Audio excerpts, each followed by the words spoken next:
Hi, this is Marlene with Miami Ghost Chronicles, and I want to welcome you to another episode of Stories of the Supernatural.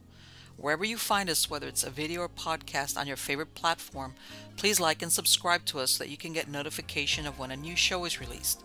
You can also find us on major social media platforms.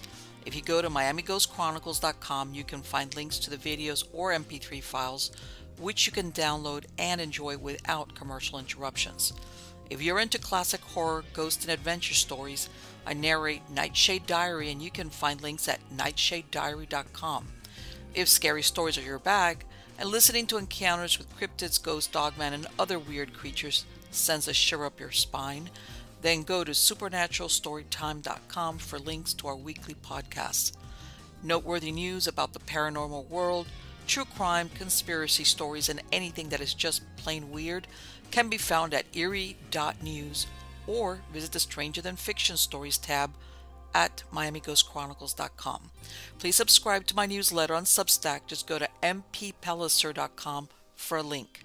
I want to thank you for being part of my audience, and I think you are all wonderful. Hi everybody, how's everybody doing? Good, I hope. Well, today by popular demand, I am going to go ahead and put together a compilation of certain movies, whether you want to call them the movies, the movie set, the actors, the subject matter, most likely, which have been considered either cursed, jinxed, whatever the case might be. All right? And sometimes some of these things are happening while the film is being produced, but other times it's almost like in retrospect that people looking back say, wow, that was really odd how many people had bad things happen to them, including dying or things happen on the set. In other words, it takes a few years for somebody to look back and say, wait a minute, the odds here are a little bit stacked against this happening to so many people at the same time. Now, the first one that I'm going to go into, this is a film I had never heard about. And in a way, it was kind of an obscure film. And it came out in 1966. All right, which, by the way, this is around the time that a lot of the films started to get like kind of really, really dark. And I mean, as far as, up to then, during the 60s, everybody remembers all the Hammer films with Christopher Lee and the Dracula and all this, and Peter Cushing and the Bloodshot Eyes. But then all of a sudden, you start seeing a lot of the subject matter in a lot of, especially, as a matter of fact, it overlapped with even the Dracula movies, where they start to overlap into Satanism, devil worship, etc., etc. Now, like I said, the first film is called Incubus, all right? And basically what's referred to it is The Curse of the Black Goat. Incubus was a 1966 American horror film starring soon-to-be Captain Kirk William Shatner. However, its claim to fame has more to do with a streak of misfortune that struck many that were involved in the film. It was directed by Leslie Stevens, who created The Outer Limits, and shot in black and white. The actors spoke their lines in the constructed language Esperanto to create an otherworldly feeling. The plot surrounds the efforts of succubus and incubus to lead human souls into perdition. Even in the 1960s, it was considered an underground film, and perhaps many were unaware of the curse that would nip at the heels of those involved in its production. The setting is a small village named Nomentum during a lunar eclipse. There are two succubus sisters, Kia, played by Allison Ames, and Amael, played by Eloise Hart. Kia determines to seduce an innocent or clean soul. The intended victim is William Shatner's character, a wounded soldier. At the end of the film, the question is, does purity overcome corruption? The incubus was played by Yugoslavian Milos, born Milos Milosevic, who was a stunt double and bodyguard for actor Alain Delon. He was the first to suffer the consequences of working in the film. In 1965, while still married to Cynthia Buron, Milos started an affair with actress Carolyn Mitchell, born Barbara Ann Thomason, who was estranged from her husband, actor Mickey Rooney. Shortly after the release of Incubus, in February of 1966, Barbara Thomason Rooney, 29, and Milos, 25, were found dead in the bathroom of the home she once shared with Mickey Rooney and their 4 children. The police believed it was a murder-suicide spurred by Milos' belief that Barbara was seeking to reconcile with Mickey. During the incident, Rooney was at St. John's Hospital in Santa Monica, recovering from an intestinal infection he caught in the Philippines while filming Ambush Bay. The story was that Rooney had returned from the Philippines in December to find that his estranged wife had taken up with Milos, who had been a friend of the family for a year. A week before the incident, Rooney had filed for divorce. The day of the murder, Mickey and Barbara met at the hospital and Rooney tried to convince her to resume their marriage, and she agreed to stop seeing Milos. They had married in 1960. Milos' wife Cynthia had already filed for divorce, charging him with assault. Initially, Milosevic agreed to end the relationship. He then took Barbara into the master bedroom and locked the door. This was the last time either was seen alive. The next day, a house guest unlocked the bedroom door and found Barbara Rooney shot through the jaw. Milos' body was on top of hers. He had a bullet hole through his temple. Afterwards, official inquiry found that Milos had shot Thompson with Rooney's chrome-plated .38 caliber revolver. Rumors swirled that Rooney was the one who killed them both in revenge for the betrayal. This was Rooney's fifth marriage. In a strange twist, it appeared that being Alain Delon's bodyguard came with its own run of bad luck. Stevan Markovic, who was Delon's bodyguard, was found murdered in a Paris rubbish dump in 1969. The police investigation disclosed allegations of sex parties involving Delon and other French government officials. In 1969, the BBC interviewed Delon about what became known as the Markovic affair. The reporter asked him, "People, once more, don't say it straight to your face, but they suggest very, very strong that you have homosexual tastes." Delon answered, "So what's wrong if I had? Or I did? Would I be guilty of something? If I like it, I'll do it. We have a great actor in France named Michel Simon, and Michel Simon said once, 'If you like your goat, make love with your goat. But the only matter is to love.'" Ironically, Alain Delon was considered a screen sex symbol during the 1960s and 1970s, and there's that strange tie into a goat which figures prominently in the film of Incubus. Now, getting back to the Incubus curse. Shortly after the release of the film, Leslie Stevens' production company went bankrupt. He was married to Allison Ames, and they divorced. Shatner's sister in the film, who was raped by a goat, which is the Incubus in disguise, is played by actress Alan Atmar. She committed suicide in October of 1966. Then in 1968, Marina Habe, 17, the daughter of another actress in the film, Eloise Hart, was viciously murdered. Her body was found dumped off Mulholland Drive. The killers were never found. Some believe she was the victim of members of the Manson family. A year later, Sharon Tate and her unborn child would be murdered by the Manson family. She had attended the premiere of Incubus with her husband Roman Polanski. The film, thought to be lost, was found in France in 1996 with French subtitles at Cinémathèque Française. Some were spared from the dark shadow cast by Incubus. Shatner would go on to become one of Hollywood's most recognizable characters. Cinematographer Conrad Hall would go on to win 3 Academy Awards for his work on Butch Cassidy and the Sundance Kid, American Beauty, and Road to Perdition. In his book Shatner Rules, Shatner described that a few months after the end of filming, he was in a makeup chair for Star Trek when a rock came crashing through the trailer window. He found a note attached to it, which read, "You're next, Shatner, the Esperantists." It said they were angry because they had not been consulted during the course of the film, and ticked off they were excluded from the premiere. They'd also asked for autographs from Shatner, and the request had been ignored. So they decided to curse Incubus and anyone who laid eyes on the film.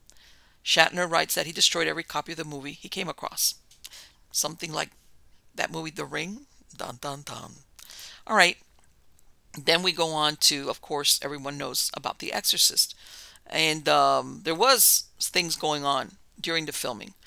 When do disturbing coincidences fail to explain a pattern that bring only one word to mind? A curse. What if you're working on the set of what turns out to be one of the most chilling movie produced that had the devil as the main villain? These are just some of the so-called accidents that almost 50 years in retrospect plagued the film set The Exorcist. In 1973, The Exorcist was released. Linda Blair was cast as 12-year-old Regan, and she recalls a series of unsettling incidents that occurred on the set to actors or behind-the-scene personnel. Halfway through the film, a fire destroyed much of the set, except the part of Linda Blair's bedroom, where the major portion of Regan's possession was filmed.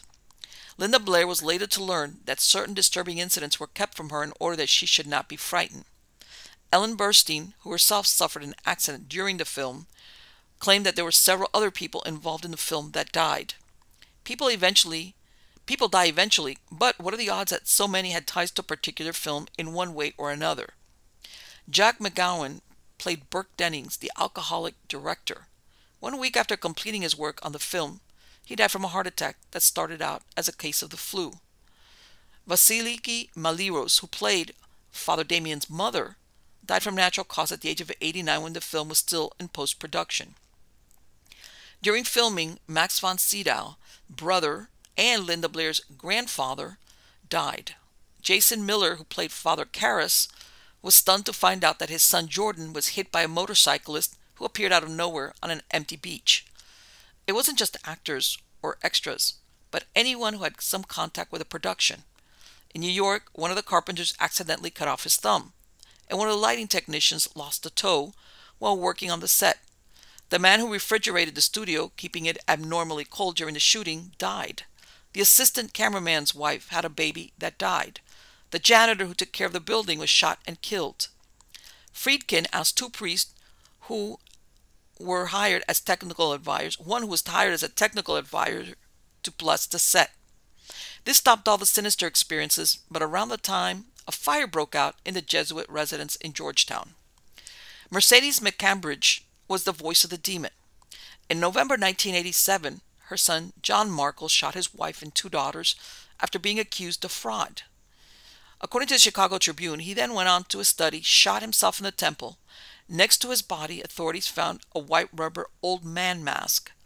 Nightmare on Elm Street was in the VCR, and later was discovered he had used 3 different guns for the slaying.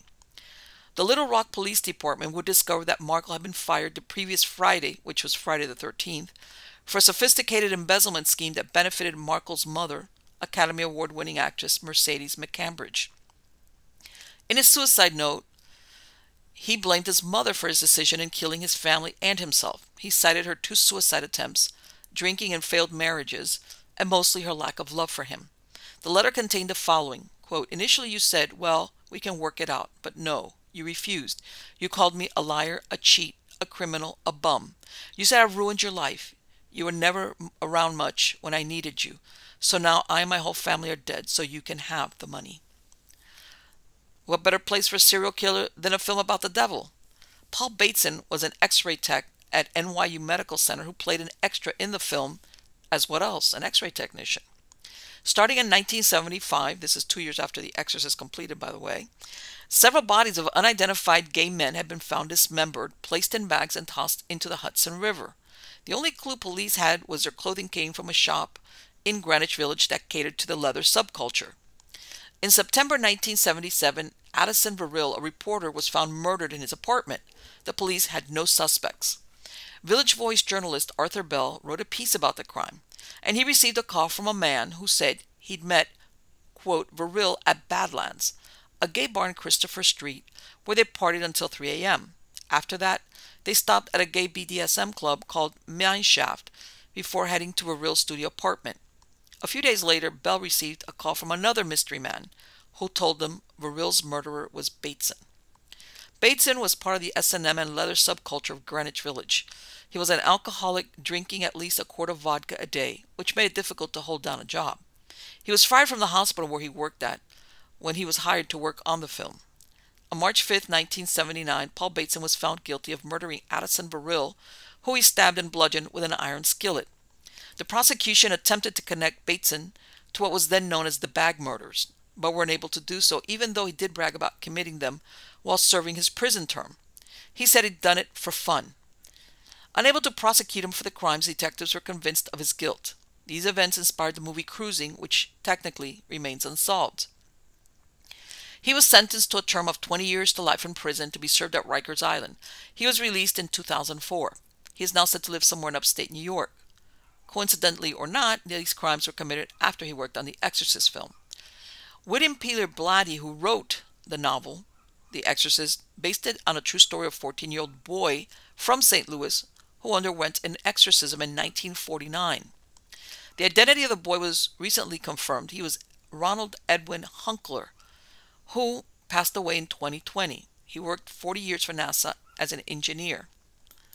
And this is Ronald Hunkler's story. And he was part of the Exorcist film, even if it was behind the scene, because basically it was a newspaper article written about his exorcism that was what inspired Blatty to go on and write the book and so on and so forth. And he's got an interesting story on his own. Now, what are the odds that a boy exorcised by Jesuits in 1949 would grow up to work for NASA? Many people keep secrets, especially from childhood. But Ronald Edwin Hunkler's was unique. He was the boy that inspired the novel The Exorcist, written by William Peter Blatty and released as a film in 1973. In order to protect his identity, the teenage boy was referred to as Robbie Mannheim, or Roland Doe, by the Jesuit priest who exorcised him. A handful of lay people knew the real name of the boy who endured a series of exorcisms in 1949.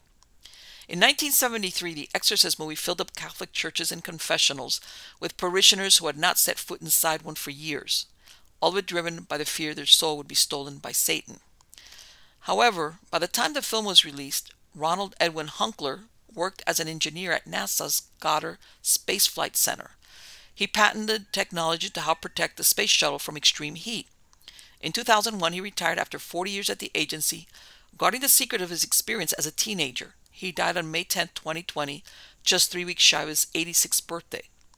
The following is an excerpt from the 1949 article that inspired William Peter Blatty to write The Exorcist.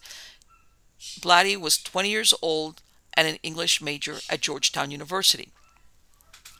And this article was written by Bill Brinkley at the Washington Post, and it was titled, "Priest Frees Mount Rainier Boy Reported Held in Devil's Grip." In what is perhaps one of the most remarkable experiences of its kind in recent religious history, a 14-year-old Mount Rainier boy has been freed by a Catholic priest of possession by the devil. Catholic sources reported yesterday, only after between 20 and 30 performances of the ancient ritual of exorcism here and in St. Louis, was the devil finally cast out of the boy, it was said.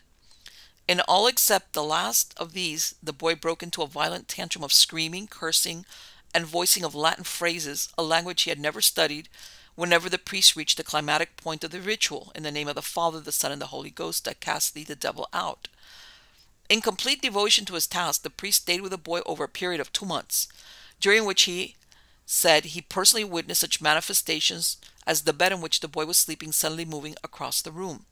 A Washington Protestant minister had previously reported personally witnessing similar manifestations, including one in which the pallet on which the sleeping boy lay slid slowly across the floor until the boy's head bumped against the bed, awakening him. The boy was taken to Georgetown University Hospital, where his affliction was exhaustively studied, and to St. Louis University. Both are Jesuit institutions. The ritual was undertaken by a St. Louis priest, a Jesuit in his 50s, who devoted himself to the task through prayers and fasting. The ritual began in St. Louis, continued here, and finally ended in St. Louis.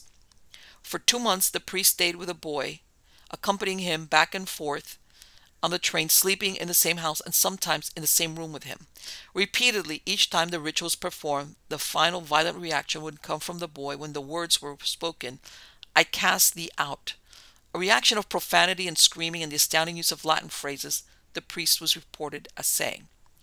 In one manifestation, the boy reported that he had seen a vision of St. Michael casting out the devil. All right, and for those of you watching the video, that right there with the X, that's Hunkler, okay, in a photograph. Seems very normal, doesn't he? Hunkler was born June 1st, 1935, to a Lutheran mother and a non-practicing Catholic father. His father was 35 years old and his mother 32. Their names were Edwin Hunkler and Odell Capage. By the way, when I say his father was 35 and 32, that's how old they were when he was born. He was an only child. There's no mention of any other child. And the reason why I'm going to mention later on why that comes into play, that the only child of maybe not old parents, but older parents, why maybe they put up with a lot of stuff. Now, he lived with his parents and a paternal German-speaking grandmother at a house located at 41 Central Avenue, Cottage City, Maryland. The address was changed to 3807 40th Avenue in the early 1940s. The Hunklers lived there from 1949 to 1958. On January 26, 1949, Matilda Hendricks Nee Hunkler, 54, referred to as Aunt Tilly, died of multiple sclerosis. She was deeply immersed in spiritualism and used a Ouija board with her nephew. Mrs. Hunkler thought her sister-in-law's spirit was behind the manifestations. Mark Opsasnik, who wrote the book The Real Story Behind the Exorcist, interviewed one of Ronald Hunkler's neighborhood friends, who discussed the matter only if his name was withheld. He was referred to as JC. He stated, "No, I don't think he was ever possessed. I think it was psychological. As far as any real possession or anything like that, I don't think so. There's some interesting psychological aspects to it. They were German Lutherans, and he was an only child, and I think the grandmother is actually the central figure. She played a very influential role in all of this. You had this old world religion superstition, and the mother got caught up in it, and the father just kind of stayed in the background. I think he could see what was going on, which is why he is never mentioned. The true story is much more intriguing from a psychological point of view. The basis of the real thing could be a damn good story, no doubt about it in my mind. The rest of it, I can run a parallel. You had these two mischief makers that had a strong tendency to take advantage of people who were weaker than themselves. They were a pair of connivers, and they had their act down. In pairs like that, they compete with each other, and they don't get along well, and they have to keep doing something to retain the relationship, and all the time this is mischief in one form or another. They were trying to outdo each other." Which leads me to believe that who they're talking about is the grandmother and her grandson. Opsasnik also interviewed BC, JC's brother, who was Hunkler's best friend for many years. He described Ronald as living with a fanatically religious mother and a grandmother who believed in spiritualism. Ronald was disliked by his classmates and was known to throw tantrums. He displayed violent tendencies and exhibited sadistic behavior towards animal and people. These were personality traits that predated his so-called possession. BC said, quote, "People ask what he was like back then, and I can tell you that he was never what you would call a normal child. He was an only child and kind of spoiled, and he was a mean bastard. We were together all the time, and we used to fight all the time." According to Dr. Alvin Kagi, who attended school with Hunkler, he described him as withdrawn, unpopular, and not very athletic. JC described Hunkler's last day at school in 1949. "We were in a class together at Bladensburg Junior High. He was sitting in a chair, and it was one of those deals with one arm attached, and it looked like he was shaking the desk. The desk was shaking and vibrating extremely fast, and I remember the teacher yelling at him to stop it, and I remember he kind of yelled, 'I'm not doing it!' And they took him out of the class, and that was the last I ever saw of him in school. The desk certainly did not move around the room like that book Possessed said. It was just shaking. I don't know if he was doing it or what was doing it, because I just can't clear it in my mind." He went on to describe his own interaction with Hunkler. "There was this dog that ran around the neighborhood at that time. It was a half-red Cocker Spaniel, and it looked like it was half chow. This dog was mean, and nobody ever knew who owned it. It just came out of nowhere. Well, Ron basically adopted the dog. That dog was really his best friend, not me. The dog hated everyone and everything and would bite anyone in sight, but he loved Ron. Ron would feed it and bring it in the house with him. One time he called me up and told me to come over, and I never really trusted him because he was sneaky and a real mean little bastard. I was going over there, and he was looking out from the basement window, and when I got to his house, I heard the back porch door slam, and I knew right away what he'd done. He'd done this sort of thing many times before to different kids. I started running like hell because he'd sicked that dog on me. When I got home, he called me up and was laughing like hell. That's what kind of person he was. He did that all the time." Father Edwin Hughes, who passed away in 1980, was an assistant pastor at St. James Church in Mount Rainier, Maryland, in 1949. It's believed Mrs. Hunkler took her son in February to see him. It's claimed that after an initial session, Father Hughes sent the boy to Georgetown University Hospital, where 3 days of exorcisms were performed. There's controversy as to whether it's true that Hughes was injured during one of the exorcisms. Ronald Edwin Hunkler was admitted to Georgetown University Hospital under his real name on the morning of Monday, February 28, 1949, and released at 12 noon on Thursday, March 3, 1949. By then, Reverend Luther Schultz, a Protestant minister, had been sought out by the family. However, when things grew worse, he referred them to the Jesuit priest in St. Louis. Doctors had already been consulted regarding Ronald's condition, but it seems they could offer no explanation or remedy either. According to Frank Bober, Father Hughes' assistant pastor, it was Mrs. Hunkler who sought out the clergy for help. He said, Father Hughes never went to the boy's home. Basically, it was the mother that brought the kid to the rectory, and the thing is, she's the only one who gave Father Hughes all the information. Everything that I know of that he shared with me took place in the rectory, not at the house. Father Hughes told them that the Hunkler boy had a dark stare, almost as if there was nothing behind the eyes. Bober said that Hughes felt an unseen force pressing him against the wall. Father William Bowdern was brought in to perform more than 20 exorcisms on Roland over a period of 2 months. He was assisted by Father Hughes, Father Walter Halloran, and Father Raymond Bishop. Bishop kept a diary that Blatty would use when writing his novel, and that would be reprinted in Thomas Allen's book, Possessed. The following is Father Bishop's diary entry for Easter Sunday, April 17th. R refers to Ronald Hunkler. Father Widman, hospital chaplain, made 3 unsuccessful attempts to give R Holy Communion in his room. After some waiting and slapping of R, the 4th attempt succeeded. Brother Theophane, who was on nurse duty in R's room, was reading the Office of the Blessed Virgin. It was about 6:45 a.m. when he came to the Regina Kelly. R jumped out of bed, then grabbed the office book from the brother and reached for the scapular from the brother's habit, which was placed on a nearby chair. R fought and spit at the brother and trampled the scapular underfoot in an Indian war dance. The devil said, I will not let him go to Mass. Everyone thinks it will be good for him. It was impossible to get R to the chapel because of his frequent seizures. Father Bowden was called to the hospital, and shortly after his arrival the spell was broken. There was no further reaction until evening. In the evening, R was spending a little time with the brothers at blank outside the hospital. Brother Emmett was escorting R back to the basement floor of the hospital when R went into a fighting spell. The brother was alone and shouted for help, but it was some time before the other brothers heard. Brother Emmett was quite exhausted from the struggle. R was carried into the elevator and placed in his 5th room floor. The fathers immediately began the prayers of exorcism, and the usual indications of violence continued. The blank showed his power again by saying that he would have R awaken and ask for a knife. He had threatened to kill those who molested him while he was in a seizure. When R came out of the spell, he asked for a knife so that he might cut an Easter egg. A little later, the devil said they would have R awaken and ask for a drink of water, and R carried out the plan. There was no response to the Principio, except taunting remarks to the exorcist. Everyone, including R, was becoming weary of the long performance. R did not begin to sleep until midnight. The fathers left the hospital at 12:45 p.m. In 1949, Brother Rector Cornelius sealed the 5th floor corridor which hosted the exorcism, after having the statue of St. Michael removed. The room and the existence of a copy of the diary, along with a note from the Cornelius, date April 29, 1949, remained locked away until the demolition of the old wing in the hospital.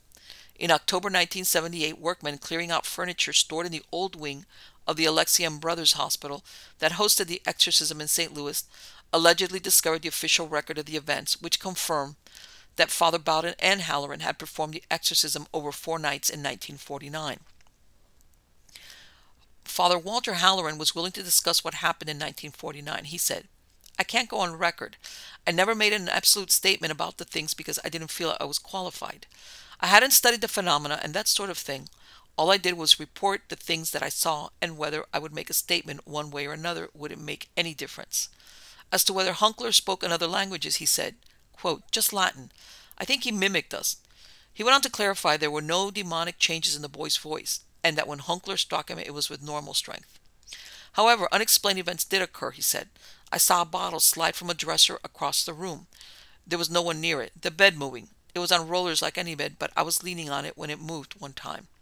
But contrary to the movie, Hunkler did not vomit or urinate, and there was no markings on his skin. The Alexian Brothers Hospital, where Ronald was taken to, served as an insane asylum as well. It received its first patient in 1870. In 1909, it became affiliated with St. Louis University, and it admitted only male patients. However, men, women, and children were seen on an outpatient basis. They operated a training school for male nurses from 1928 until 1952. In 1902, a priest who was taking treatment at the hospital hung himself on the premises. Hunkler's female companion told newspapers that he died after suffering a stroke at his home in Marriottsville, Maryland. He was cremated, but none of his children attended his funeral. His 2 daughters and a son had been estranged from him for a long time. She said that he never believed that he had been possessed and shunned religion as an adult.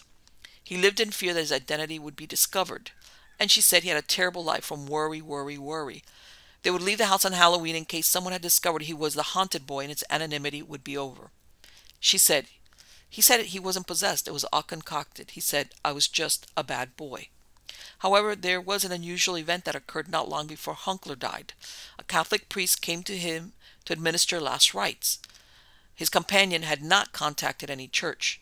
I have no idea how the father knew to come, she said, but he got Ron to heaven.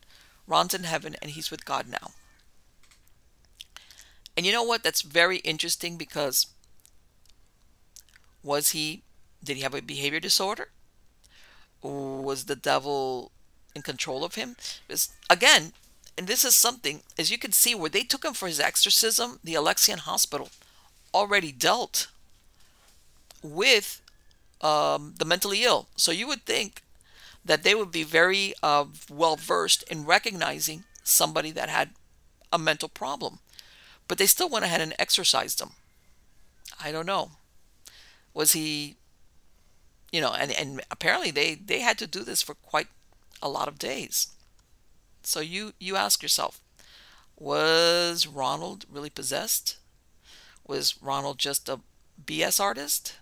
He was extremely intelligent. He went on to become a NASA engineer and developed a product to shield the shuttle from re-entry heat. Or was he possessed and he just learned how to keep low level? Because according to what his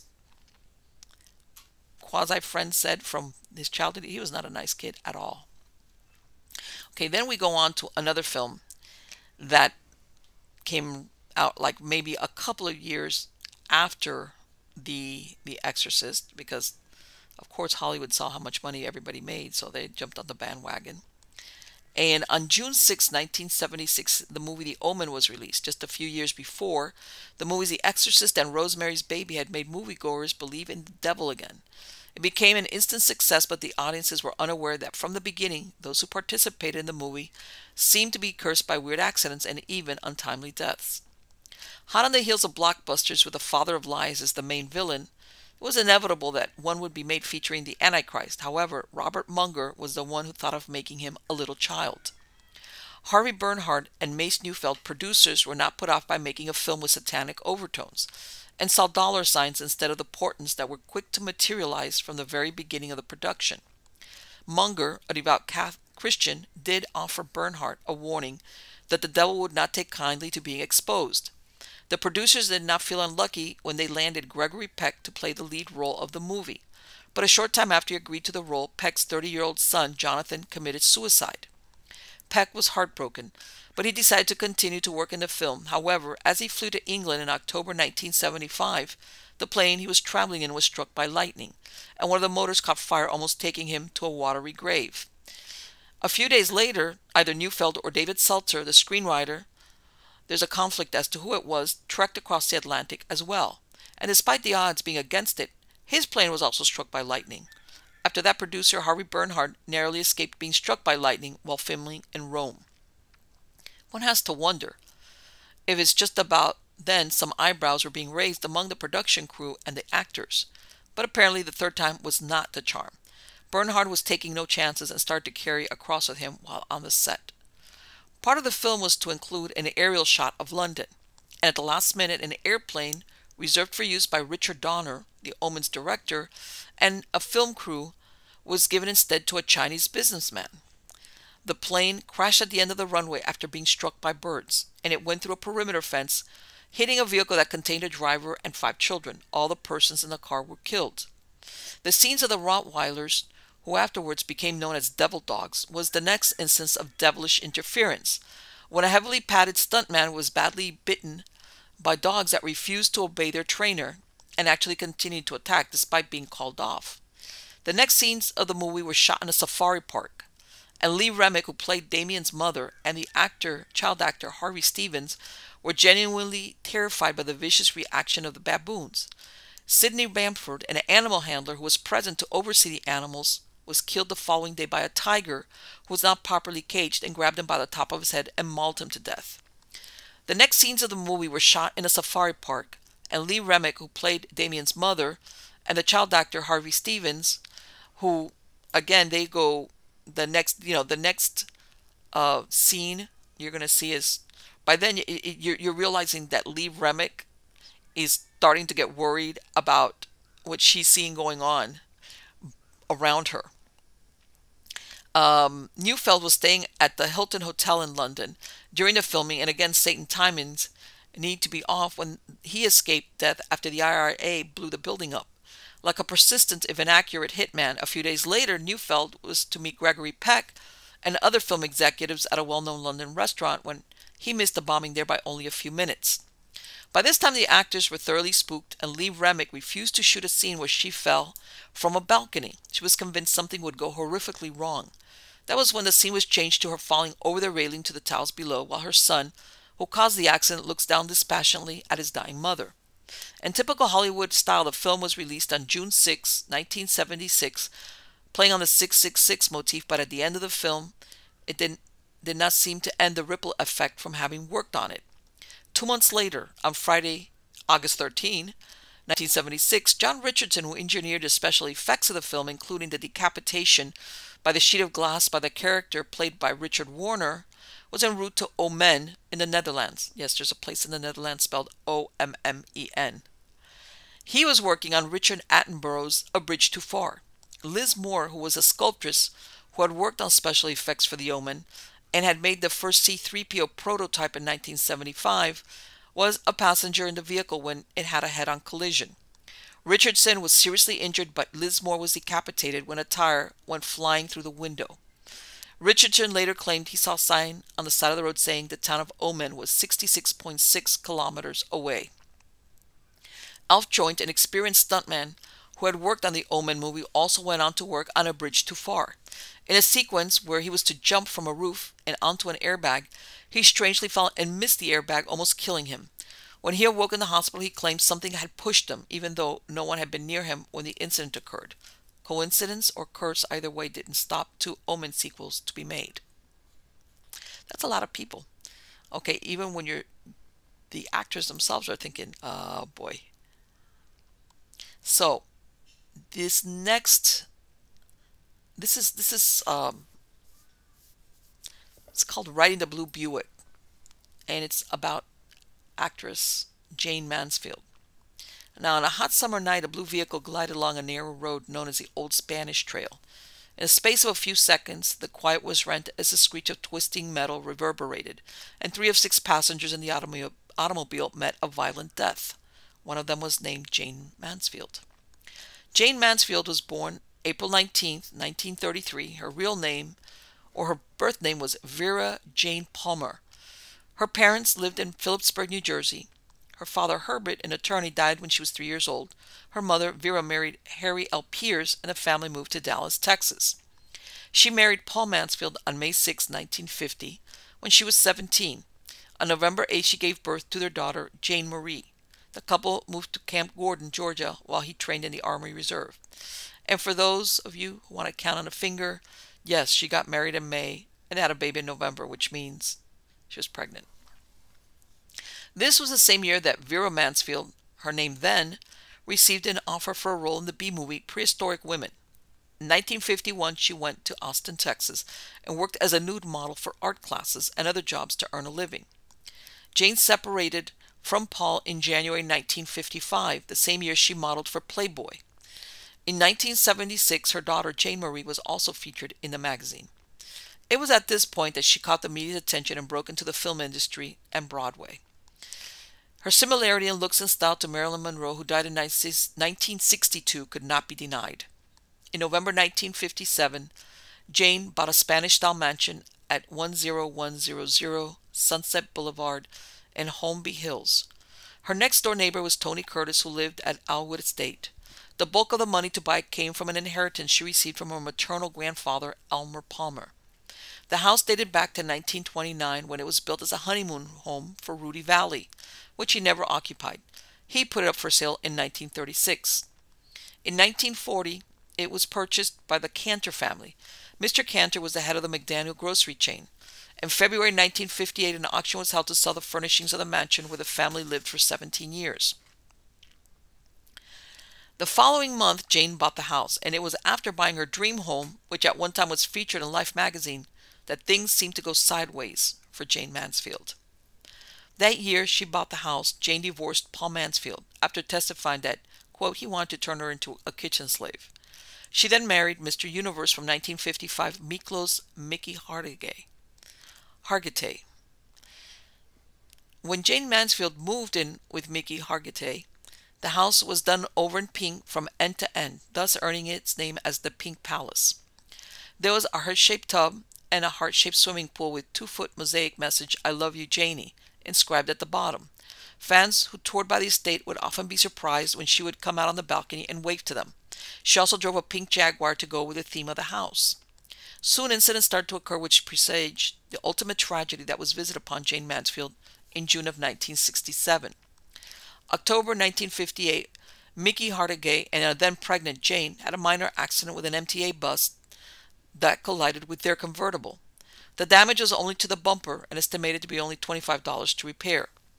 May of 1959, Mickey Hargitay made the papers again, probably due to being Jayne Mansfield's husband. The story reported that he was ordered to pay $300 per month to support his daughter Tina, 9, born to his first wife, Mary. It also noted that a white Cadillac convertible owned by Hargitay was recovered in Firestone Park several hours after it was reported stolen. 3 occupants of the car were arrested, but one of them claimed a cousin whose name he couldn't remember obtained permission from Hargitay to use the automobile. So somebody's taking Mickey's white automobile and going for joyrides. The white caddy seemed to have a certain allure, because in August of 1959, this is only, 3 months from the last time, Baldwin McClinton, Jayne's butler, was arrested for drunk driving while riding around in the car. The other person in the car, Charles Richardson, 25, was arrested on outstanding traffic warrants and driving without a license. Jayne and Mickey were out of town. In October of 1960, the IRS placed a tax lien on the property for unpaid taxes from 1957. August of 1961, Perlman Baldwin, probably the Baldwin McClinton arrested in 1959, 41, and Hattie Green, 51, butler and maid for Jayne Mansfield, suffered serious head injuries when they were struck head-on by a car driven by Elva Puckett, 65, whose car spun in a circle on the San Bernardino freeway when the brakes locked. Mrs. Puckett died and her husband William was seriously injured. May of 1962, Jayne called a press conference where 40 newsmen and photographers showed up at the Pink Palace, where she told them she was calling off a divorce suit against Mickey Hargitay. Apparently, they had quarreled over her coming trip to Rome to film the movie Panic Button. However, it was a short-lived reconciliation when in August she signed a separation agreement. By Christmas, they were back together.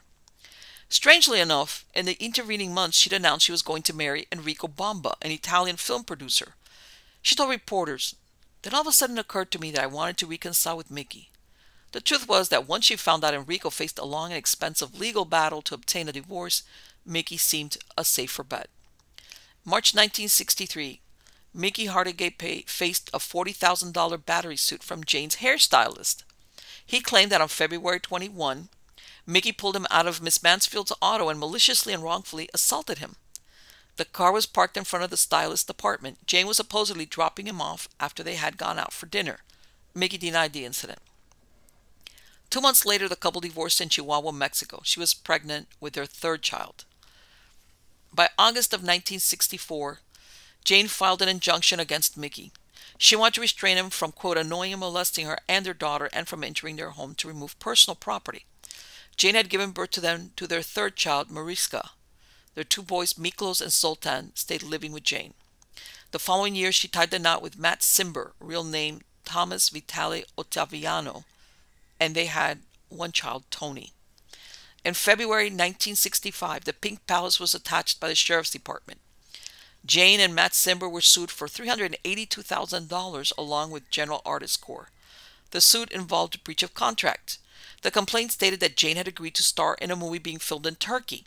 The project had been scheduled for June of 1964 and she never showed. The Pink Palace, for some reason, denied Jayne marital bliss. By September of 1966, Her relationship with Cimber had soured, and a judge ordered him to return their 11-month-old son to her. Her alcoholism and infidelities ended the relationship, and she claimed extreme cruelty in her divorce suit against him. She then started to live with her divorce attorney, Sam Brody. He was associated with attorney Melvin Belly during the Jack Ruby murder trial in Texas. There were rumors it was an abusive relationship. During this time, Jayne crossed paths with Anton Zanzor Lavey, born Howard Stanton Lavey, a high school dropout who joined the circus when he was 16. More of a provocateur than an actual Satanist, he denied all religions. He did, however, perform occult ceremonies to exalt his hedonistic belief system and get media attention. He established the Church of Satan. Sammy Davis Jr. attended an orgy party, and eventually he was given the title of Warlock too. Anton gained international attention during this time.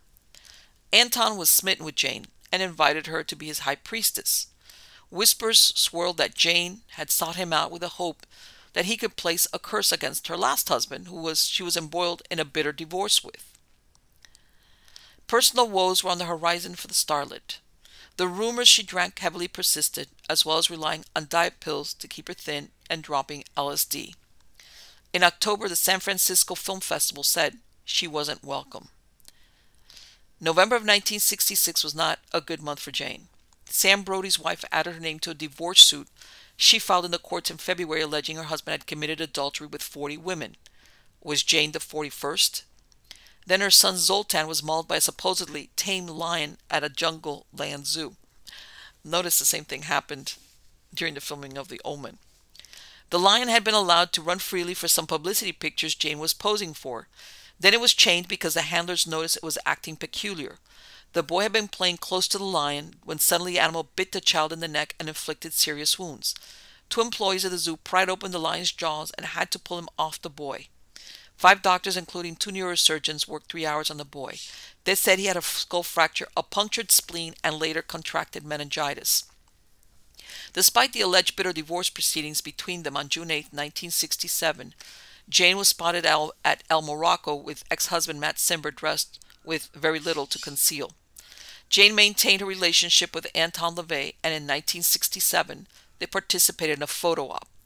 There was debate as to whether Jayne and Lavey had an intimate relationship.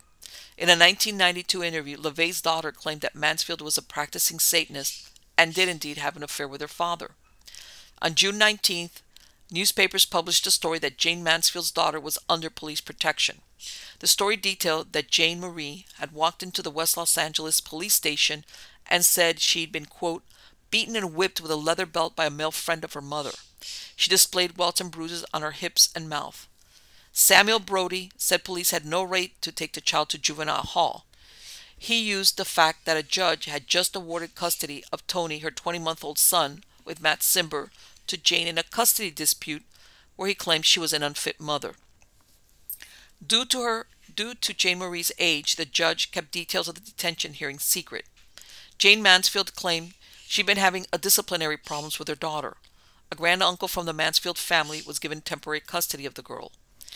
Later was learned that Sam Brody was the one who administered the beating, and according to her daughter, Jayne egged him on. June 22, 1967, Sam Brody was involved in an auto accident where he ended up with a broken leg and bruised his ribs. He was on his way to pick up Jayne for a hearing about Jayne Marie's custody. On June 29th, around 2:30 a.m., 18 days after Anton Lavey and Jayne Mansfield were last photographed together, Jayne, Sam Brody, and Ronnie Harrison, their chauffeur, were killed when the Buick Electra they traveled in rammed the rear of a truck slowed by a cloud of mosquito fog across the highway. They were westbound on US 90, the waterway connection between the Gulf of Mexico and Lake Pontchartrain. 3 of her children, Mariska 3, Mickey 8, and Zoltan 6, were asleep in the back seat. They were injured and taken to the hospital. The driver of the truck was unhurt. According to police reports, the actress was decapitated.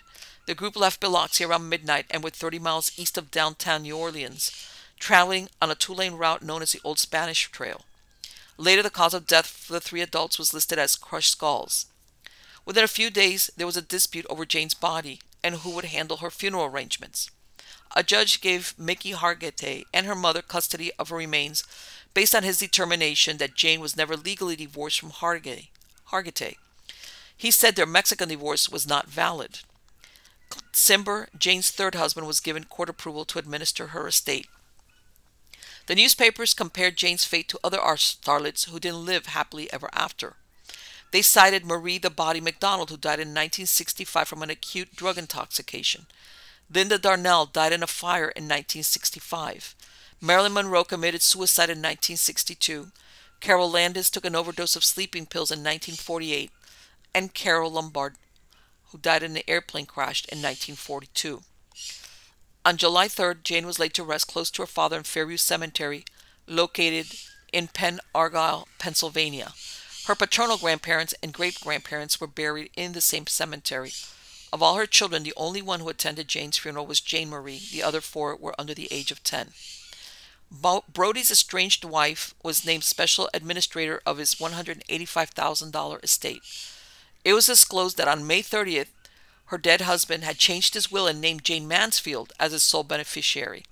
By this act, he disinherited his wife and 2 children, ages 3 and 9. The handwritten will was found in Jayne Mansfield's safe deposit box. In the following days, there was a squabble to be named administrator of Jayne's $800,000 estate. On July 31st, William Peake and his wife, Pig, and his wife were appointed Jayne Marie's guardians. He was Paul J. Mansfield, uncle. It is unknown why Paul, who was Jayne Marie's father, who remarried in 1957, was not given custody of his daughter. Amid the turmoil following Jayne's death, those closest to her moved on and up. They each made efforts to cash in on her death. In January 1968, 6 months after Jayne Mansfield was killed, Matt Cimber applied for a marriage license to marry a 23-year-old dress designer. Her former road manager, Greg Tyler, wrote a play about her life as he knew it. He was Matt's cousin. In April 1968, Mickey Hargitay married airline stewardess Ellen Ciano, 25, in a Catholic ceremony. 400 guests attended the nuptials.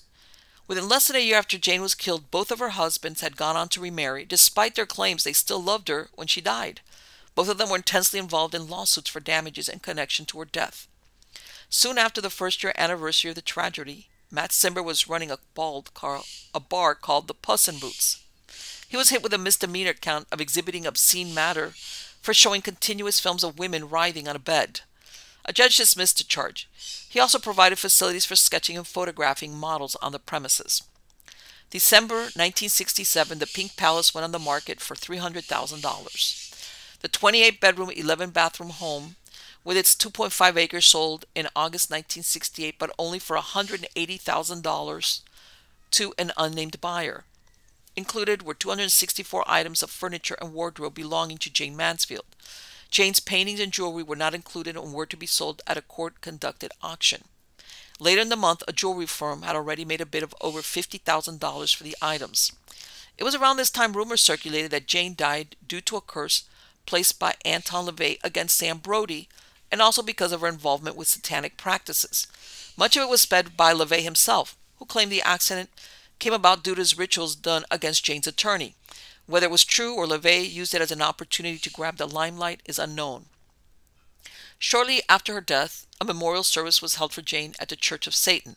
During the ritual, bulbs started to flare up, many attributed to the presence of Jayne's spirit. Another story recounts where Jayne's personal maid would overhear her son Miklos speaking to someone when he was alone in his room. He told her, "I've been talking with Mommy. She comes here a lot to visit me." An unverified story concerns the 18-year-old son of a banker who was the first owner of the Pink Palace after Jayne's death. He'd found a pink Honda given to Jayne by the actor Nick Adams during a brief affair. Nick had been a close friend of James Dean, who found his own fiery death in a vehicle in 1955. Nick Adams died shortly after Jayne in February 1968 under mysterious circumstances, which was termed accidental suicide. The teenager decided to take a spin in the car, and coming out the gate onto Sunset Boulevard, he died in an accident with an oncoming car. The family moved the same day. Then in the late 1960s, Ellen Naomi Cohen, a.k.a. Mama Cass Elliott, moved into the home. She'd given birth to her daughter Owen in April of 1967. She died from a heart attack in July 1974 in London. She was 32 years old. Another unsubstantiated story was that another owner found the cache of Jayne's clothing. She started to use them, dyed her hair light blonde, and started to accumulate even more Mansfield memorabilia. One night she heard what she assumed was Jayne telling her to get out, which she did. Another owner of the Pink Palace was Ringo Starr.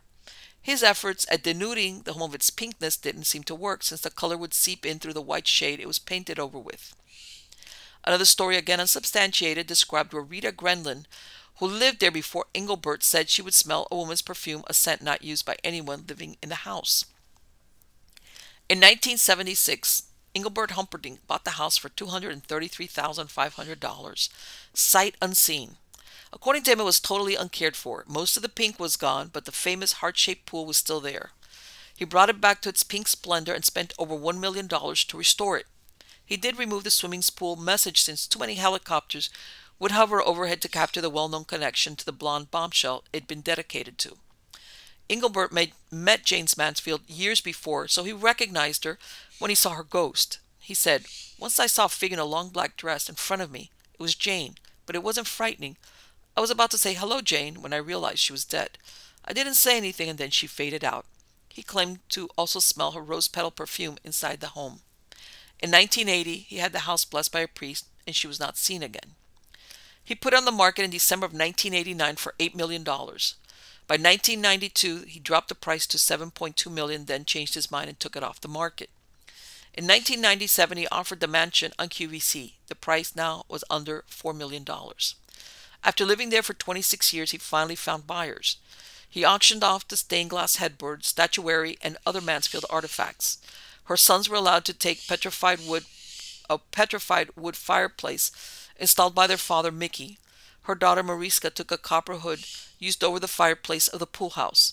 Her father had engraved it with Jayne, "My love will flame for you forever, Mickey." Engelbert kept a statue of Christ that topped a miniature Arc de Triomphe that graced the gardens. The new owners of the Pink Palace happened to be the then owner of Alwood Estate.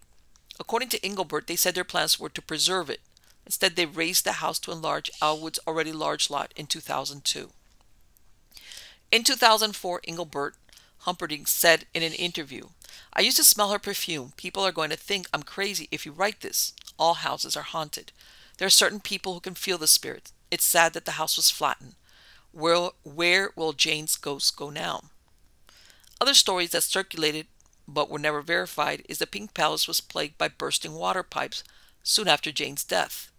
Plumbers were scared off by moving objects, and a painter working in Jayne's bedroom felt that someone was watching him, and once he felt a touch on his shoulder. Moaning was heard.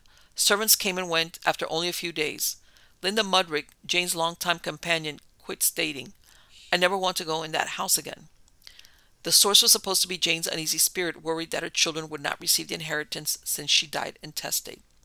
May Mann, a columnist, told of several visits from Jayne's ghost while she would work on the star's biography. The blue Electra involved in the deadly accident was acquired by dearly departed Hollywood's Death Museum. The smashed and rusted artifact had faded brown streaks on the passenger door, described as Mansfield blood. In 2021, the museum had permanently closed. Due to the nature of the accident that killed Jayne, the so-called Mansfield bar was developed. It's a bar that hangs from the rear of a tractor trailer used to catch a car's hood before it slides underneath the truck. And that is the story of Jayne Mansfield. And for those of you who are familiar with, you can tell that I'm recording this in the middle of the day because my dogs, my exotic birds, my chickens, they're giving me a background effects. Then the next story we go to is a film called The Evil. It was a scenic spot 6 miles north of Las Vegas, New Mexico, situated in the Gallinas Canyon. It would go through many incarnations, including being the set for the 1978 film The Evil. In 1846, the U.S. Army bought the land and built a military hospital situated close to hot springs. Soldiers injured in the Mexican-American War were brought there to recuperate. Less than 20 years later, it was sold and converted into the Adobe Hotel. During these years, investors eyed the scenic building beauty and soon built another hotel named the Hot Spring Hotel. It was advertised to cater to wealthier clientele, and the springs were described as curing syphilitic and kindred diseases scrofula, cutaneous diseases, rheumatism, etc. The going rates in 1868 were $15 per week for a room without baths and $20 per week with a bath. Billiard tables with the choicest liquors and cigars were available. Even the governor visited the springs. In 1875, it was being advertised as a resort for invalids and pleasure seekers. The Phoenix Hotel, renamed the Montezuma Hotel, promoted its 270 rooms, which catered to those who were sick and those who wanted to enjoy its manicured parks, the shops, and even a zoo. It burned down in 1884 due to clogged gas lines. In 1885, they were advertising the new hotel and referring to it as the New Montezuma, built at the cost of $100,000. Its grand opening was short-lived since it burned down 4 months later. Through all these years, the magnificent pleasure resort failed to make an economic success and was ultimately closed. In 1903, the YMCA bought it for $1. The Southern Baptist College bought it in 1922, and less than 10 years later, sold it to the Catholic Church. Its purpose was to train Mexican Jesuits so they could return to Mexico and spread the Catholic religion. During the rule of the President Calles in the late 1920s, Mexicans were imprisoned for wearing religious items and saying adios in public because it translates to with God. The punishment was hanging or firing squad. The period from 1926 to 1929 were known as the Cristero War. Priests had to register and church property was confiscated. The church went underground and close to 500 seminarians came to train at once at the Montezuma to offset the persecution of the Catholic religion. The old gymnasium was turned into the chapel. The seminarians throughout the years participated in local religious parades and received priest and training until 1972. Then for some weird reason, in 1977, the Catholic Church rented out the empty structure as a set for their horror film, The Evil. The premise of the story surrounds psychiatrist C.J. Arnold and his physician wife Caroline, played by Richard Crenna and Joanna Pettit, who purchase an old manor to be used as a drug rehab clinic. The caretaker, who comes on the property with trepidation, is lured into the basement where he meets a grisly end. The realtor tells the Arnolds the house was built by Emilio Old Man Vargas, but forgets to mention its history of weird deaths and that the local tribes called it the Valley of the Devils. Interesting thing. I know it's a film, but yeah, that's the kind of thing that a realtor ought to say, but didn't. Vargas built a hotel at the spot, but the steam pools and the sulfur pits dry up on the day the hotel is finished. This drove Vargas into seclusion. Dr. Arnold asks ex-patients and students to come and help him get the place ready. And it's all downhill from there, especially after the good doctor releases a demonic force trapped by Emilio Vargas. An online blog describes the following. There's a legend, whether it is true or not, I do not know, but I have been told it is so about the time when the monks lived in the castle. There are 6 rooms on the 3rd floor that have been blocked up and never reopened. It's in these rooms that several of the monks were walled up inside of these rooms alive and were left there to suffer a certain doom of slow starvation and what have you. A total of 12 monks were walled up because they were considered a threat to the others living there. This was before schizophrenia was well known. Very bad spelling on schizophrenia here. There are also plenty of ghost stories about the castle. The movie The Evil was filmed there, and legend has it that the proprietor of the original hotel walks around at night, and that an opera singer who died here can be heard singing sometimes. There was also a local legend that you could not take a clear pic of the fireplace as the place was haunted. In 1981, the church sold it to Armand Hammer, who converted it into the United World College of the American West. The college caters to international students and is one of 9 colleges under the International Board of the United World Colleges with its central offices in London. Okay, and by the way, the movie's pretty decent, but the best part of it is this guy right here, actor Victor Buono, who portrayed the demon trapped underneath the hotel. He was great. He did a really good job of that. All right, on to the next film. This is one of my favorite ghost stories / films, and it's called The Changeling. And this is about the origins of the Changeling, because there's more to it than meets the eye, besides being a cult classic ghost story. The 1980 film The Changeling, starring George C. Scott and Trish Van Devere, is based on the paranormal events Russell Hunter, who wrote it, experienced while living in an old home near Cheeseman Park in the late 1960s. Russell Hunter, who died in 1996, worked as a musical arranger for CBS TV in New York City, but moved to Colorado in the mid-1960s to help his parents manage the Three Birches Lodge in Chicago. I'm sorry, the Three Birches Lodge in Boulder. In the late 1960s, Hunter began looking for an apartment in Denver where he could live and work on his music. He rented a home at 1739 East 13th Avenue, which has since been torn down, for only $200 a month. He said this was because no one else wanted to live there. Hunter claimed that beginning on February 9, 1969, he started experiencing strange phenomena in the house. First, there was the, quote, unbelievable banging and crashing that started like clockwork at 6 a.m., then would immediately stop when he placed his feet on the floor. Unseen hands would turn on faucets and doors opened and closed on their own. Paintings would fall to the floor as the walls vibrated. He told of meeting an unnamed man at a social gathering who told him the house had a third floor that could be reached through narrow concealed stairs behind the wall of a second-floor closet. With the help of an architect friend, he found it as described. In the secreted garret room, he found a small trunk filled with a 9-year-old school books and a journal from a century ago. The diary's author was a disabled boy kept hidden on the third floor. He described his favorite toy was a red ball, also inside the trunk. A few nights after discovering the trunk, a red rubber ball dropped from the top of a spiral staircase in the home. Allegedly, this was witnessed by more than 300 people. Hunter conducted a seance. The spirit of the child was channeled. He was heir to a fortune through his maternal grandfather. However, he was a sickly child. When he died, his parents concealed his death and buried him in a field in what was then a remote part of southeast Denver. They adopted a child from an orphanage to take the place of the dead boy and instructed him to accept his new identity. This healthy boy grew into adulthood and became successful, and as a changeling, claimed the inheritance meant for another. According to Hunter, the troubled spirit of the boy gave him directions to where his body had been concealed under a house on South Dahlia Street. He gained permission to dig. Bones and a gold medal inscribed with the child's name were buried deep in the ground. Coincidentally, the family who owned the house also owned the farmland where the human remains were found, and the gold medallion as well. The discovery did not ease the spirit, and the activity around Hunter escalated.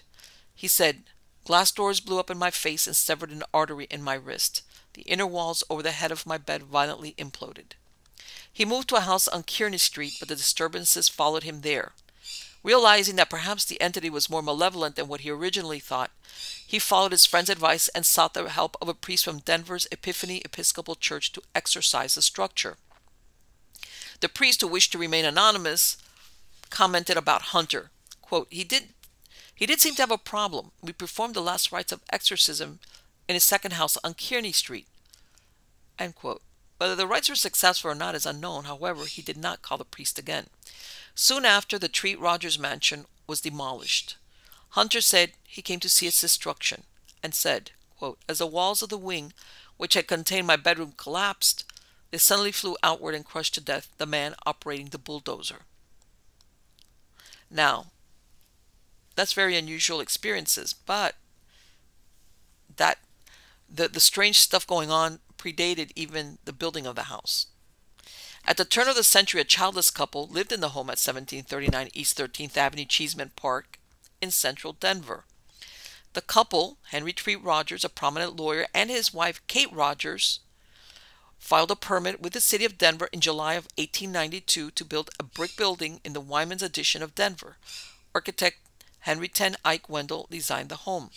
However, this land had its own peculiar history. It all started in 1858 when Mr. Biencroft came to mine with his 3 sons and a son-in-law named John Stoffel. They built a cabin at Vasquez Fork. The enterprising German family not only panned for gold but owned livestock. One day, Mr. Biencroft and 2 of his sons went off to look for cattle, lost cattle. When they returned, the 3rd brother was gone. The only other person who stayed behind was John Stoffel, and his queer behavior instantly made them suspicious. Soon neighbors came to help look for the missing man. He was found behind a log out in the woods, shot through the head. John Stoffel was arrested and brought to Auraria, which is West Denver now.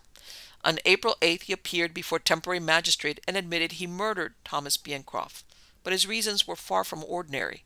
He described where he followed his brother-in-law from Germany to the United States for the purpose of murdering him. What he was avenging was never known. In those days, there was no cell to hold him in, nor place to try him. The people gathered for an informal deliberation, and since there was no doubt of his guilt, they decided to hang him. All that was needed was rope, a wagon, and a yoke of oxen. He was executed at a large cottonwood tree. Noisy Tom, an eccentric and well-known character, played the part of executioner. Soon the tree was cut down. John Stoffel became the first burial at Prospect Hill Cemetery, staked out by General William Larimer at the corner of Cheeseman and Congress. The informal names of the graveyard was Boneyard and Boot Hill. An undertaker named Mr. Wally took over the cemetery and by 1866 had buried 626 persons there. In 1872, the cemetery became the property of the United States due to a treaty with the Arapaho. The city of Denver then bought it for $1.25 per acre. It was renamed Denver City Cemetery. By 1890, it had fallen into disuse and it was decided to convert it to a park. Families were instructed to move the graves of their loved ones. They were offered a free plot as an incentive, but after only 3 years, only 700 were moved. E.P. McGovern, a local undertaker, was hired to take care of those unclaimed. For every box he delivered to Riverside Cemetery, he received $1.90. He was found trying to cheat the city, and his workers were robbing the graves for any personal effects found inside the coffins. He was fired even though the work was unfinished. No one else was hired to complete the work. The cemetery was converted to Cheeseman Park, which opened in 1907, and soon whispered rumors circulated the grounds were haunted. Some estimate that as many as 4,000 bodies were left behind, but the true number has not been ascertained.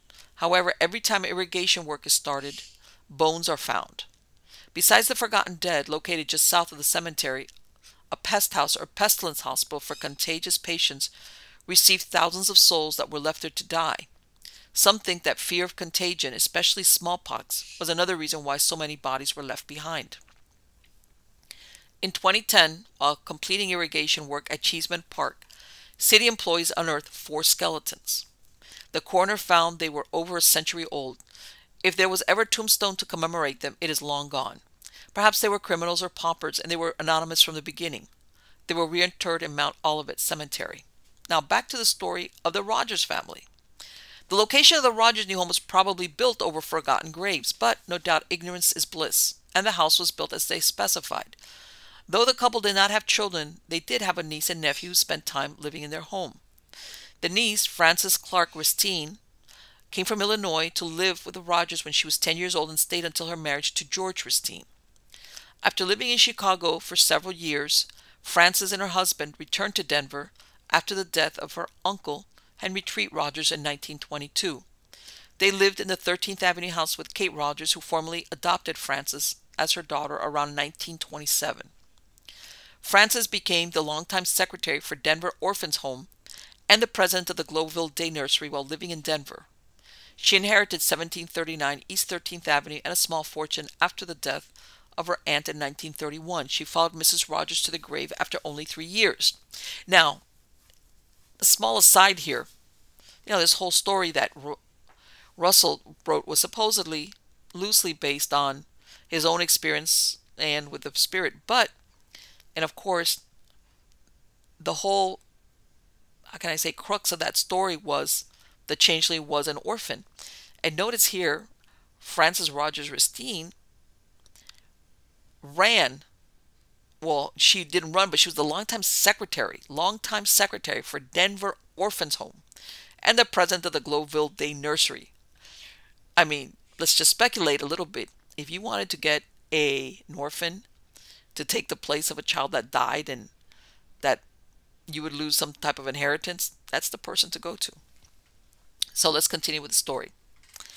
After her death, which she died in 1934, 3 years after her aunt, her husband, George Washington Ristine, inherited the money, the house, and he died in 1966. Frances Ristine's brother, Henry Treat Rogers II, graduated from Yale in 1914 and came to work in his uncle's law firm, Roger, Ellis & Johnson, around 1916. This younger Henry Treat Rogers also lived in his uncle's house on 13th Avenue. However, he enlisted in 1917 to fight in World War I and never returned to the house. He died in 1918 at the age of 25. A memorial fund at Yale was established in his name by his uncle, Henry T. Rogers. Beyond the Rogers family, many other mysteries of the house at 1739 East 13th Avenue remain.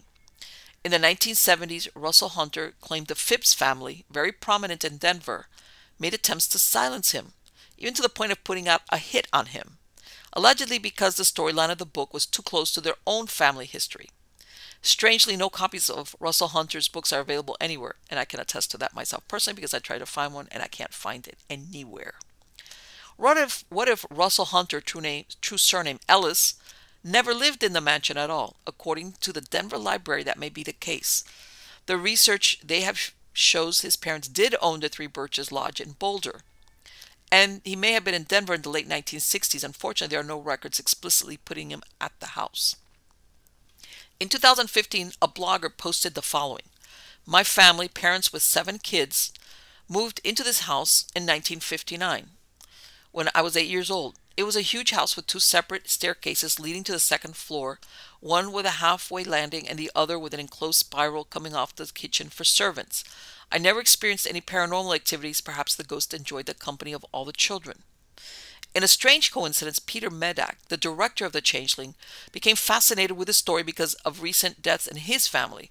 His older brother died, and in 1971, his wife Catherine Kermans Medak, 28, committed suicide by jumping from a 4th-floor apartment in Harley Street, Marylebone, London. She fell into a basement area and was pronounced dead upon her arrival at Middlesex. Her husband was away visiting his mother. In 2021, another blogger wrote, when I was 9 or 10, I used to bag Mr. Hunter's leaves. He lived down the street from my family with his black dog Loki. His house was filled with antiques and a large piano, which he played well. I witnessed a few interesting situations at his home.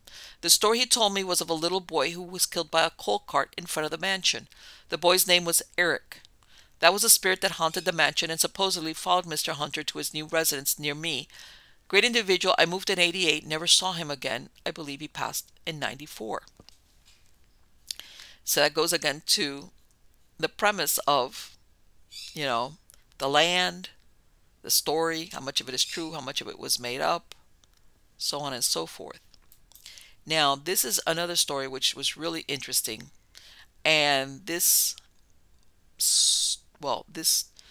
set dates back to the 20s. It's called The Ghosts of the Lost City of Demille. In November 2017, a sphinx head standing 6 feet tall and weighing over 300 pounds was unearthed by 6 archaeologists. It's not thousands of years old. It's not even 100 years old. It was left behind in 1923 when Cecil B. DeMille filmed the silent movie The 10 Commandments on the sand dunes on the Central California coastline. Along the Central California coastline is a little-known archaeology site and wildlife refuge in the farm town of Guadalupe, 8 miles northwest of Santa Maria. The Dunes Center works on excavating items unearthed from the massive set where Cecil B. DeMille filmed the silent movie The 10 Commandments in 1923. As he was finishing the film, headlines around the world heralded the discovery of King Tut's tomb in Egypt.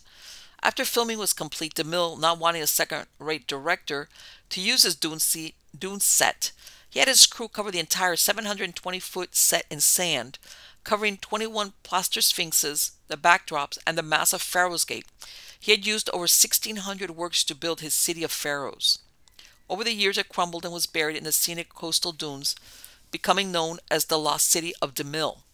Director Peter Brosnan set out to find the ruins in the 1980s, though excavation didn't begin until several years later. By then, wind erosion had uncovered part of it. Along with liquor bottles and tobacco tins, excavators have unearthed several sphinxes out of the 21 that were built for the set. The head of a sphinx was discovered in 2012 when the team returned to unearth the body in 2017. They found another one instead, which took 8 days to remove. Brosnan's 2017 documentary, The Lost City of Cecil B. DeMille, tells the story of the project, including interviews with residents who witnessed the filming in 1923. Some have seen Cecil B. DeMille's ghost at this old set. He often stated that his first 10 Commandments film was his favorite. Some feel this is the reason why he haunts the dunes. DeMille was a flamboyant character that always wore riding boots, khaki breeches, and a broad-brimmed hat while he directed his films. Witnesses state that they have seen his figure dressed in this attire standing in front of his old set, his feet firmly planted in the sand. His ghost is known to motion to witnesses to move. Some speculate he felt he was directing them. His ghost, other witnesses have stated that his ghost glared at them while they talked. It seemed he is aware of the living. He sounds like he has a big enough ego that he would come back. I mean, talk about demolishing a set because you don't want anybody else to use it. Now, this is really interesting. This is not really about one particular movie. It's about a group of people that end up dying at the age of 27. It's called the 27 Club. The 27 Club is a death list of actors, musicians, artists, and athletes who have died at the age of 27. The majority have died as a result of suicide, substance abuse, homicide, and strange accidents. Many claim the significance of the number of their age to Illuminati and occult groups. It all started with Brian Jones, Jimi Hendrix, Janis Joplin, and Jim Morrison died between 1969 and 1971. What they all shared was that they had died at the age of 27. When Kurt Cobain died in 1994, at the same age, and with the introduction of the internet and instant media, the idea of the 27 Club gained traction. There was a history of suicide in Cobain's family. 2 uncles and his great uncle all killed themselves. However, it was Kurt's age that was significant. In 2011, Amy Winehouse, 27, died from alcohol poisoning, even though she had a history of bulimia and substance abuse.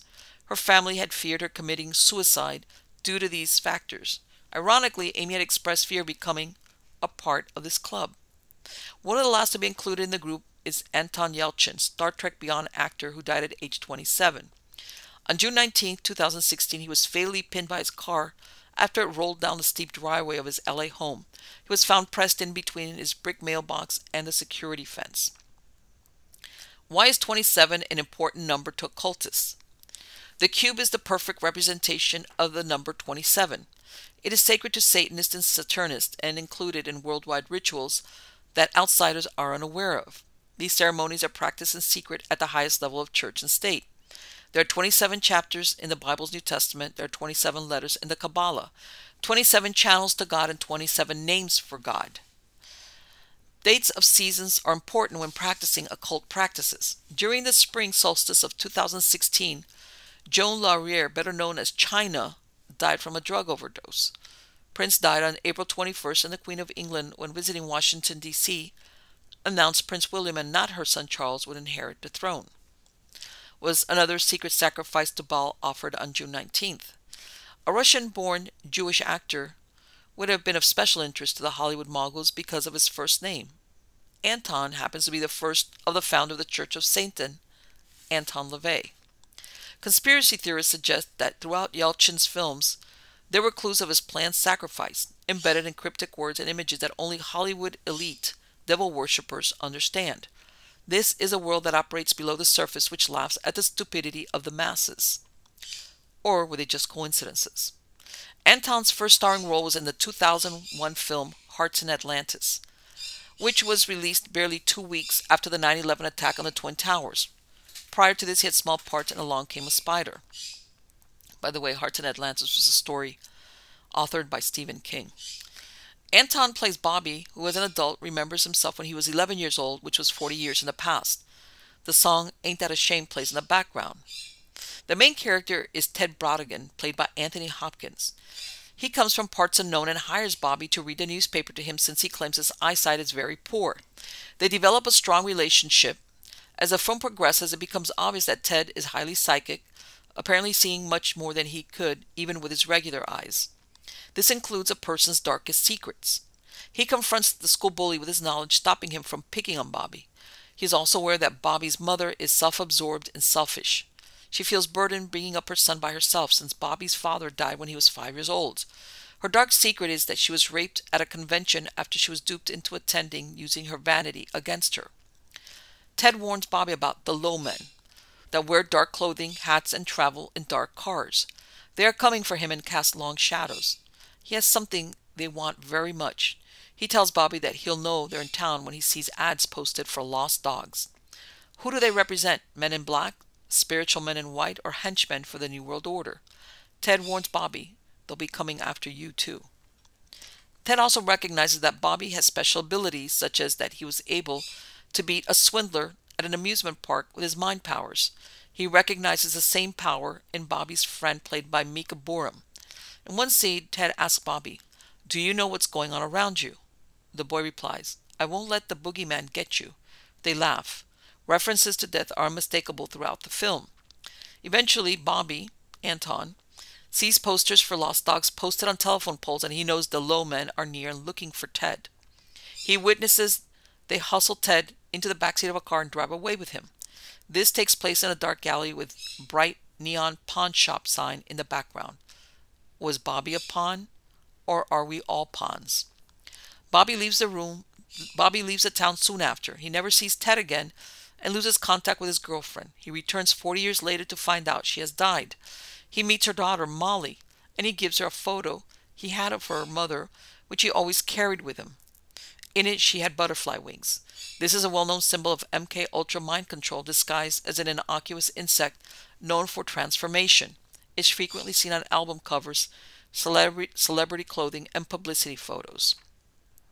In flashbacks, Bobby narrates and says, "That summer was the last summer of my childhood. Ted gave me an enduring gift. He made me open my eyes and let the future in. I wouldn't have missed a minute of it, not for anything in the world." What did the film mean on deeper levels? Masonic symbols and ideals and clues to an utterly magical world of transcendence were seen everywhere. Disney would be very proud. Ted's last message to the boy in the alley as he was whisked away by the cosmic police or whatever was the hand, 5 fingers pressed upon the back window of a car. It's a sign to Bobby or to young actor Anton Yelchin. Insiders know it as a death sign. The film ends with Bobby getting what he wants, his Schwinn bike. He rides into the distance on a lone country road with lots of woods on either side, symbolic of the future. Are celebrities fully aware of their choices and repercussions of their decisions and make the dark choices anyway? Unspeakable and the most depraved actions are willing slaves will be required of them. This is done in order to blackmail them as well as to corrupt those who are not willing until then. They commit murders called sacrifices or blood oath rituals in exchange for golden opportunities. Prior to his breakout Star Trek film, he played the lead in Charlie Bartlett. In 2002, Yelchin played a child in the TV miniseries produced by Steven Spielberg, Taken. In 2003, Anton appeared in an episode of Without a Trace. There's a common theme of lost or missing children, symbolic for those in the industry or those trafficked for elites in pedo rings. In 2004, he played Jack in the TV movie Jack and in The House of D. In 2005, he worked in the movie Fierce People. The following is a blurb for it. Finn, played by Anton Yelchin, is a teenager trying to escape his drug-addicted mother, Diane, his mother, played by Diane Ladd, by going to study tribal people. His hopes are dashed when he gets caught scoring drugs for her, and she decides to start their lives over by moving them in with her massage client, billionaire Ogden, played by Donald Sutherland. At first, Finn indulges in the luxury around him and falls for Ogden's granddaughter, played by Kristen Stewart. But he soon finds that the rich can be more savage than any group in the wild. Is this the dark side of the Hollywood industry symbolized by the Sutherland character? Once more, the character indulges himself in the luxury of the elites, like Kubrick, only to be sadly disappointed in the truth behind it all. In 2006, he worked in Alpha Dog, a deeply disturbing portrayal of murder loosely based on a real case. Were these his choices for roles, or was he told to do them? The idea being that as a rich slave, you bring in others underneath you, much like a pyramid scheme. A casting couch or gang initiation or awful hazing of forced violence and homosexual acts among young tough shows who's in charge, and that all must do the bidding of the master. This is what happens in Hollywood and what the price of fame is. It is not mentioned out in the open publicly, but the truth is disguised in plain sight and called drama. In the film Alpha Dog, when the youths are taking the clueless boy, Anton, to his death, Anton says, "My parents are going to kill me when I get back." Another disassociation with parents and everything moral and right. Were there signs of his murder purposely placed in his films? Take this 2013 film on Thomas, where there is a scene where he is almost pinned by a black Jeep. In 2014, Anton starred in a film called Rudderless, similar to a film he did in 2015 titled The Driftless Area. This is the blurb for it. Quote, "When a man returns to his hometown after his parents die, he becomes involved in a dangerous situation with a woman and a violent criminal. Anton, playing the character of Pierre, thumbs a ride on a country road from a man that, unbeknownst to him, is a criminal. Pierre carries a symbolic rosebush. They soon fight in the cabin of the truck. The criminal takes the roses and drives off. Pierre throws a rock, knocks him out, and the truck crashes off the road. Inside, he finds a bag full of money and takes it. Predictably, the criminal searches for his money. A song comes on the radio with hidden relevance. But a man can't face himself, too much guilt to hide. I wish I could be free, this never-ending life, but the risk of losing face makes the price much too high. So I'll go on living the big lie. The big lie. Pierre falls into a deep water-filled well. He is trapped overnight, seemingly about to die. He is saved by Stella, played by Zooey Deschanel. Stella is an odd character who lost her memory after being in a fire. She begins a weird relationship with Pierre by telling him that since she saved his life, he now owes her. Stanley Kubrick confessed having witnessed a murder by the elites of the world. Are we viewing similar symbols in the driftless area? In Yelchin's 15-year film career, he's always the nice guy, the victim. His characters always seem to be on the road to death.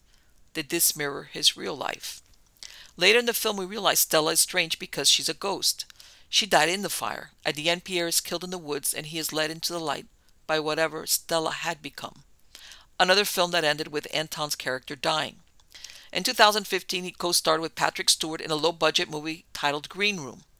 This was a strange choice for Stewart, who was known for theatrical Shakespeare before his role as Captain Jean-Luc Picard. In the story, Stewart owns a club and a punk band who played there witnessed a violent murder. They were not going to shut up about it. Inevitably, the character played by Anton and his bandmates are slated for death by Stewart and his henchmen, another role with a character marked for death. Yelchin's other co-star was Jonathan Jackson.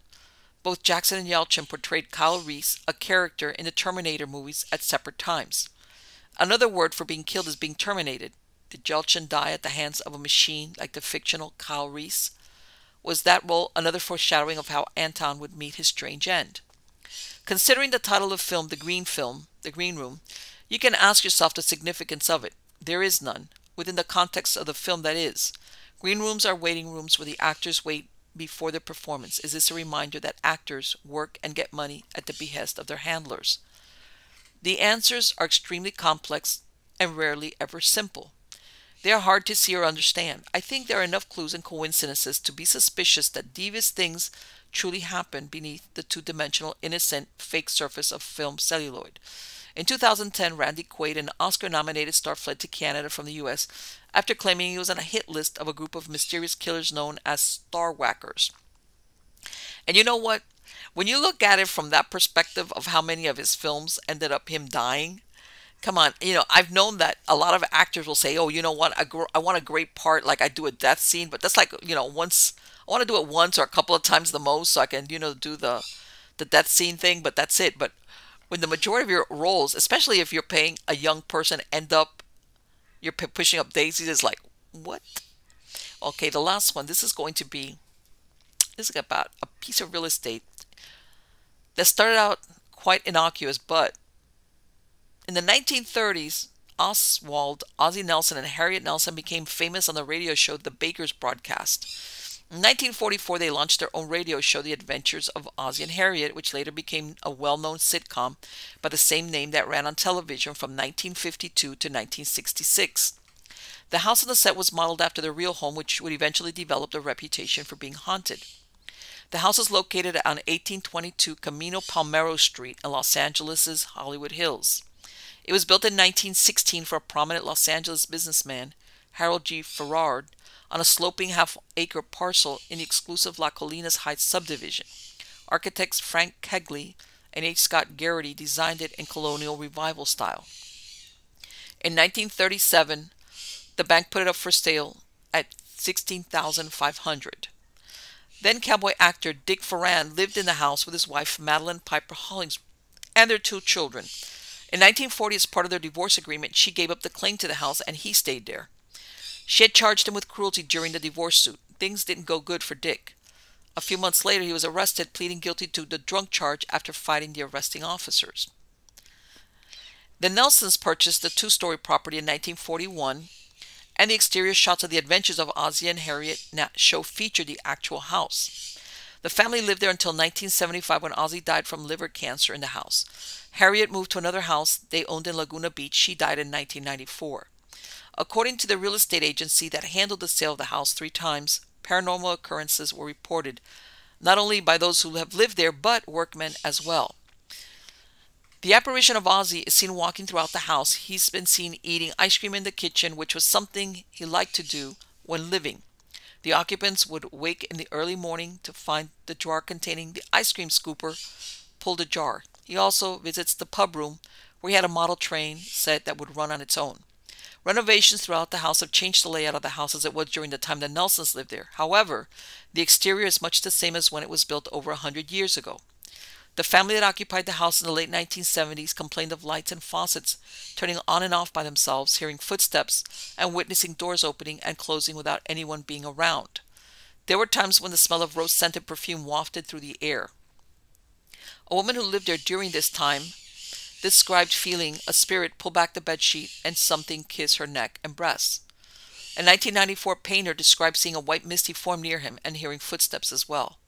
Despite the persona Ozzie Nelson cultivated for his TV characters, historians have described him as being an authoritarian figure that micromanaged his family's life, especially those of his 2 sons, David and Ricky. He quashed plans for them to attend college, insisting that they continue to work in show business. As a workaholic, he no doubt loved his children, but the family business came first.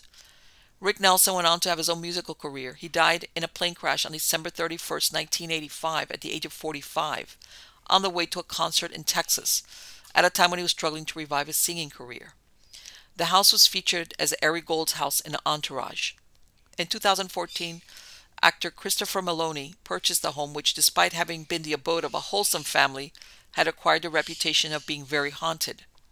In May 2022, according to Dirt, the house was sold in an off-market deal to director Ross and Marshall Thurber for $5.9 million.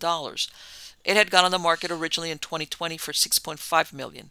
It was removed from the open market shortly thereafter and rented out for $29,500 per month. Question is, does the house still deserve its reputation as being haunted?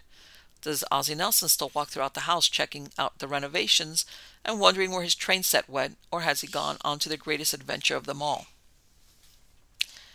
So, and one has to ask yourself, does he? And again, I hope you enjoyed that, all those stories about haunted movies, actors.